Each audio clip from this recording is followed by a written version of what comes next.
और सच बताऊं तो हम इन्फ्लुएंसर करते हैं, असली इन्फ्लुएंसर तुम हो भाई, क्योंकि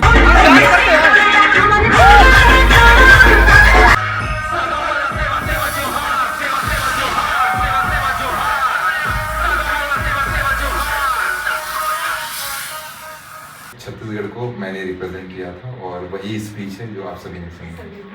दोस्तों अभी मैं जा रहा हूँ छिंदवाड़ा और अभी सुबह के बज रहे हैं 10 और देखो अभी मैं मंडला में हूँ और यहाँ पे बारिश हो रही है, सुबह से हो रही है भाई बारिश। और अभी ऑटो आएगी तो हम बस स्टैंड जाएंगे, उसके बाद देखते हैं, अगर वहाँ से बस मिलेगी तो मैं जाऊँगा, नहीं तो फिर नॉट पॉसिबल। और आ गई क्या? ये देखो ये आ गई डिब्बा, आ गई भाई अपना क्या है ट्री। तो अभी मैं ट्री में बैठ के जा रहा हूँ मंडला बस स्टैंड और देखते हैं बस वहाँ से मिलती है नहीं मिलती। तो छिंदवाड़े के लिए डायरेक्ट बस तो नहीं है, लेकिन कहाँ तक जा रही है? सिवनी तक। सिवनी से मुझे चेंज करना पड़ेगा और अभी मैं हूँ मंडला बस स्टैंड में, तो चलिए चलते हैं।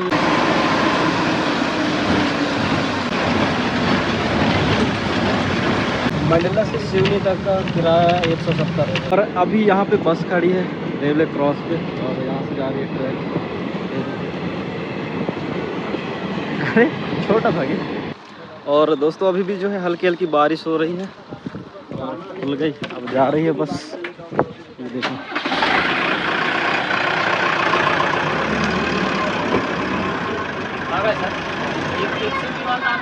अब यहाँ से निकल रही है।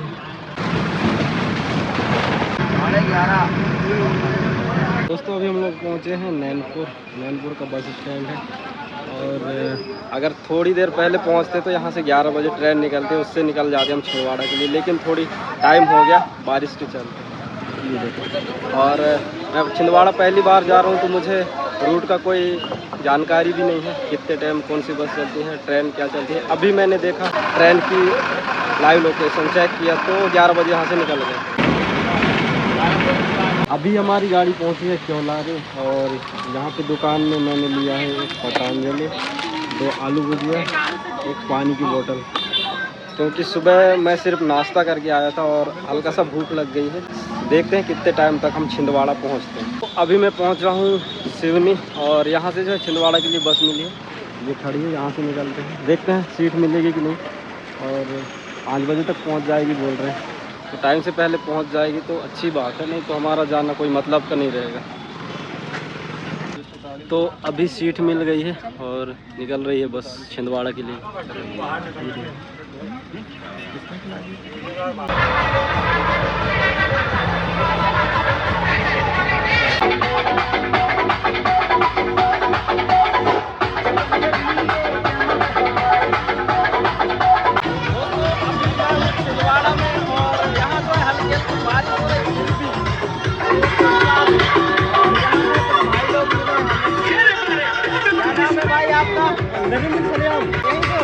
हाँ यही चाहिए।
बहुत से लोग रहेंगे, वहाँ भी बहुत क्राउड रहेगी।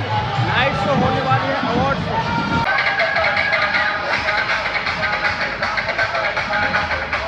और अभी जो है गाड़ी यहाँ पीछे रुकी हुई है और वहीं पे डांसिंग चल रही है, बहुत ज़्यादा क्राउड है। मैं तो निकल रहा हूँ भाई ग्राउंड के लिए, क्योंकि यहाँ से निकलना बहुत मुश्किल हो रहा, तो साइड से निकल के आया हूँ। और आगे चल के देखते हैं किस तरह का माहौल है ग्राउंड में, वहाँ पे किस तरह का डेकोरेट किया गया है। ये देखो भाई लोग पीछे जो है नारे लगा रहे हैं और आगे भी बहुत क्राउड है।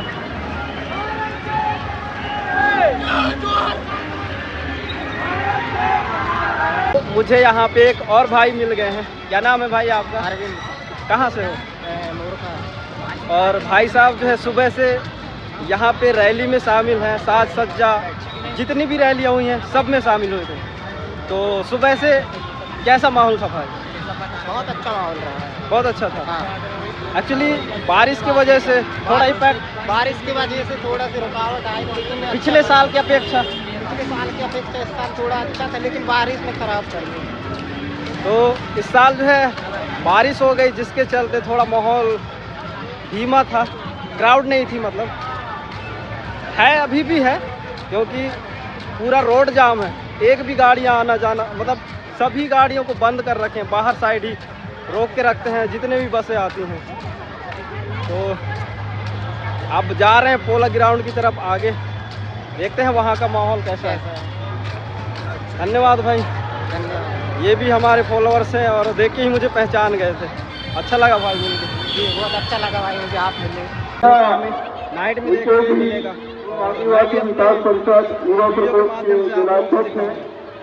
मैं उनसे निवेदन करूंगा कि कम से कम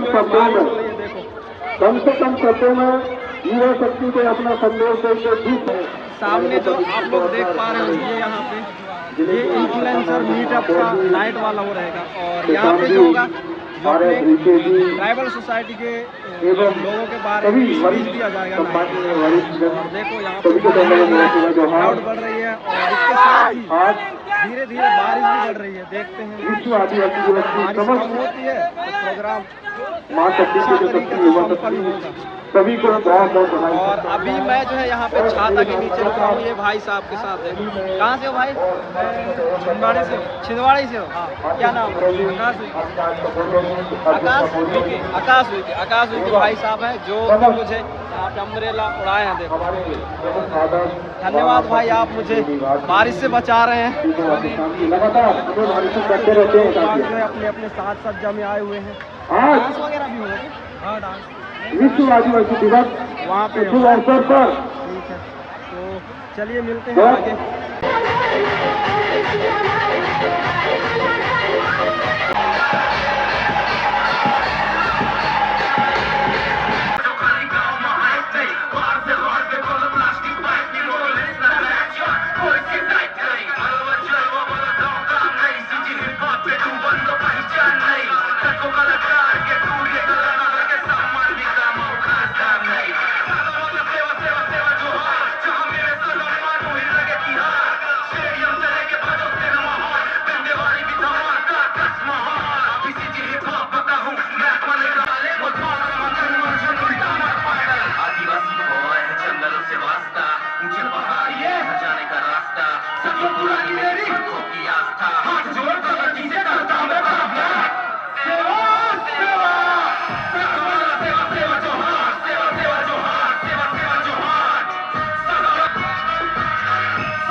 सेवा जो मेरे साथ एक बार सब लोग वाली लाइनों को साथ में गाते हैं, ठीक है? आदिवासी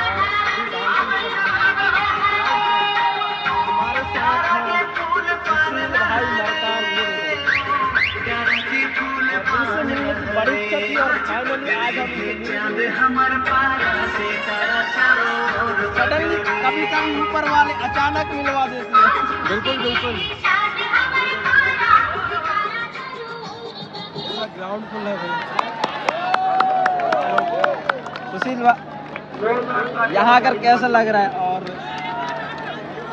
यहाँ की जो ये Energy। जितने भी लोग आए हैं हाँ ये वाकई में देखने लायक है, एकता मतलब हमारी एकता को बताती है। हाँ दिखाती है। मैंने बहुत अच्छा लग रहा है यहाँ के। और सबसे बड़ा सरप्राइज तो जितने भी लोग आए हैं, जैसे ये उनमें से एक तुम भी हो। और सच बताऊँ तो हम इन्फ्लुएंसर कहते हैं, असली इन्फ्लुएंसर तुम हो भाई, क्योंकि तुमने जो इन्फ्लुएंस किया ना, गवर्नमेंट को मजबूर कर दिया अपनी बात मनवाने पे। ये बहुत बड़े बड़े और अच्छे लोग नहीं कर पाते हैं। Thank you. हाँ, तो इसलिए तुमसे मिलने की इच्छा थी और बहुत अच्छा लगा तुमसे मिलके। तुम जितना अच्छा काम करो उतने अच्छे इंसान भी हो, बस लगे रहो और हम तुम्हारे साथ हैं। बिल्कुल, आप जैसे लोगों की और जरूरत है। सर उद्बोधन तो करने दीजिए, कम से कम इतना भी नहीं करने दे रहे आप, मतलब आपने कहा था, आश्वासन दिया था।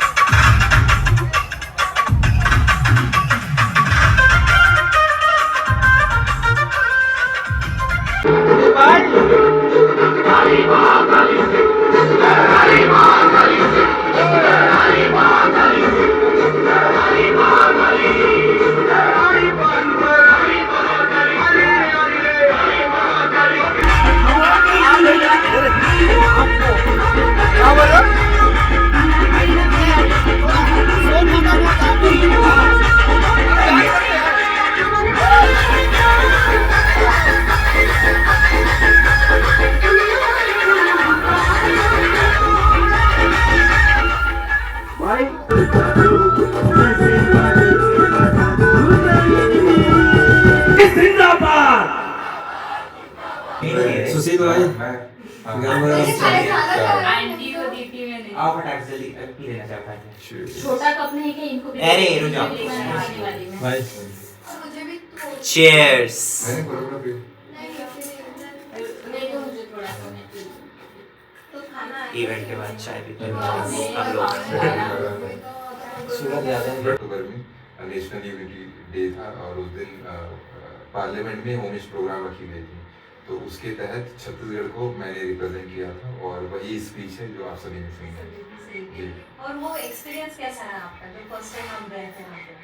एक्चुअली ये मेरा सेकंड टाइम था ओके। जी, और ये बहुत लोगों को नहीं पता है वो इसलिए क्योंकि ये इससे पहले मैं 22 को गया था, मतलब 2022 को, और उस समय मैं एज अ ऑडियंस था। और ये ऐसा होता है कि कॉम्पिटिशन्स होते रहते हैं, मतलब नेशनल यूथ पार्लियामेंट वो क्राइटेरिया होता है। जैसे बहुत लोग मुझसे पूछते हैं कि आप कैसे जा सकते हैं, महाराष्ट्र से भी मुझे मतलब लोग इंक्वायरी करते रहते हैं। तो मैं आप सभी को ये बोलना चाहूँगा कि सबसे पहले माई भारत एक पोर्टल है, वहाँ जाके आप रजिस्ट्रेशन करिए एज अ यूथ या एज अ वॉलंटियर, कोई भी कर सकता है। बस एज अ यूथ उसका एज लिमिट होना चाहिए 15 to 29। उसमें क्वालिफिकेशन मैटर नहीं करता है, बस एज मैटर करता है। हाँ, और उससे उसको कोई फर्क नहीं पड़ता कि आप कौन से कम्युनिटी से हैं, कितने क्वालिफाइड है, नहीं है, बस 15 to 29 ईयर्स उसकी एज होनी चाहिए, तो वो एलिजिबल है। तो वहाँ क्या होगा, हर साल नेशनल यूथ पार्लियामेंट होता है। वो डिस्ट्रिक्ट लेवल होगी पहले, फिर स्टेट लेवल होगी, फिर नेशनल लेवल होगी। तो ये तीनों मैंने पहले डिस्ट्रिक्ट क्वालिफाई किया, तो उसमें फर्स्ट आया था, फिर स्टेट गया था, स्टेट में मेरी टॉप 5 की रैंकिंग थी, तो फिर मेरा सिलेक्शन उस चीज़ के लिए हुआ था। इतने सारे सब कुछ क्वालिफाई करने के बाद में संसद तक पहुँचते हैं, पहुंचते डायरेक्टली हैं। संसद में नहीं पहुँच नहीं सकते। पहुंच तो ये आप सकते। देख लीजिए कि ऐसे क्राइटेरिया होता है। अभी आप आए हैं छिंदवाड़ा में, जी। तो आपको यहाँ पे कैसा लगा? यहाँ आके तो बहुत अच्छा लगा। अच्छा इसलिए लगा क्योंकि आप लोगों से मिलने का मौका मिला और आप सभी से बहुत मज़ा आया, क्योंकि बहुत मतलब आप सब बड़े बड़े अपने अपने फील्ड्स पे काम कर रहे हैं, और स्पेशली इसमें अच्छी बात ये है कि सारे ट्राइब्स हैं। हाँ, और एक बहुत बड़ा टैबू होता है ना कि ट्राइब्स बहुत बैकवर्ड है, इलिटरेट है, कुछ ढंग का काम नहीं कर रहे हैं। बट जब हम ऐसे ट्राइब्स को देखते हैं, इतनी वेरिएशन है, कोई फैशन में काम कर रहा है, तो कोई फिल्म्स बना रहा है, कोई सॉन्ग्स बना रहा है, तो कुछ और कर रहा है, तो बहुत अच्छा लगा और बहुत बढ़िया एक्सपीरियंस है। मतलब अभी हमारे जो ट्राइबल्स है वो एक्टिव हो चुके हैं। काफी बिल्कुल, लोगों को ऐसा बिल्कुल। लगता है कि अभी भी ट्राइबल जो है बैकवर्ड है, या फिर एजुकेशन में हो या किसी चीज में हो। तो हाँ, अभी भी देखा जाता है कि जो जैसे गांव वाला एरिया है, उस एरिया में थोड़ा सा प्रोग्रेस नहीं है या डेवलपमेंट नहीं है। तो हम यही चाहेंगे कि डेवलपमेंट हो। और आज जो इंडिजिनियस पीपल्स डे है, तो आज के दिन ऐसा होता है कि संयुक्त राष्ट्र संघ द्वारा एक हमारा थीम होता है, जो डिसाइड किया जाता है कि हम संयुक्त राष्ट्र संघ जो थीम के साथ वर्क करेगा 1 साल के लिए कंटिन्यूशन। तो आज का जो थीम है वो ये है कि आदिवासी की जो दाइया रहती थी, हाँ, मतलब रहती है अभी भी रहते हैं। तो वो जो दाइया रहती है, तो वो जैसे नर्स वर्क करती है, डिलीवरी करना, या डिलीवरी तो नर्स नहीं करती, डॉक्टर करते हैं, बट जैसे नर्स बाकी चीज़ों को संभालती है, वैसे ये जो दाइया है डिलीवरी से लेकर या फिर बाकी सारी जो चीज़ें हैं वो करती है, पारंपरिक चीज़ों को वो आगे बढ़ाती है और अपने कल्चर को भी वो आगे बढ़ाती है, भाषा संस्कृति और सारी चीज़ों को वो ये करती है, संभालती है। तो इस संयुक्त राष्ट्र संघ के थीम का यही मोटिव है कि दाइयों को सम्मान मिलना चाहिए और आगे चल के वो ऐसे ही कंटिन्यूशन में काम करते रहना चाहिए। मतलब ऐसा नहीं है कि आधुनिकता से हम उसे जोड़े या उसमें कुछ भेदभाव करें, ऐसा नहीं है, बट बिना भेदभाव के उनको भी सम्मान मिलना चाहिए, ताकि अगर आधुनिकता तक पहुंचने के लिए अगर समय नहीं मिलता है तो कम से कम गांव बस्ती में उन दाइयों के द्वारा वहाँ पे प्रोसेस की जाती है। तो धन्यवाद, जय सेवा। गुड मॉर्निंग दोस्तों, आज है 10 अगस्त और कल जो है हमें अवार्ड शो में ये मिला था। और एक्चुअली मुझे सुबह 5 बजे यहाँ से निकलना था, पर रैपिडो बुक नहीं हो पाई और अभी 7:30 बजे के आसपास ट्रेन है, मतलब 7:15 में है। तो गाइस रुकने का तो बहुत मन था, क्योंकि यहाँ पे बहुत से क्रिएटर भाइयों से मुलाकात हुई और उन्हीं में से एक था सुशील मरगाम, जिसे आप लोग जानते होंगे, जो दिल्ली की यूथ पार्लियामेंट में एक बहुत ही शानदार स्पीच दिया था। और अभी वो सो रहे, नहीं तो उनसे मैं मिला था। एक्चुअली रात में मुझे उनके साथ कुछ बाइट लेना था, लेकिन नहीं हो पाई और बहुत रिग्रेट फील करेंगे जाके भाई कि ये बहुत ही शानदार मूवमेंट था।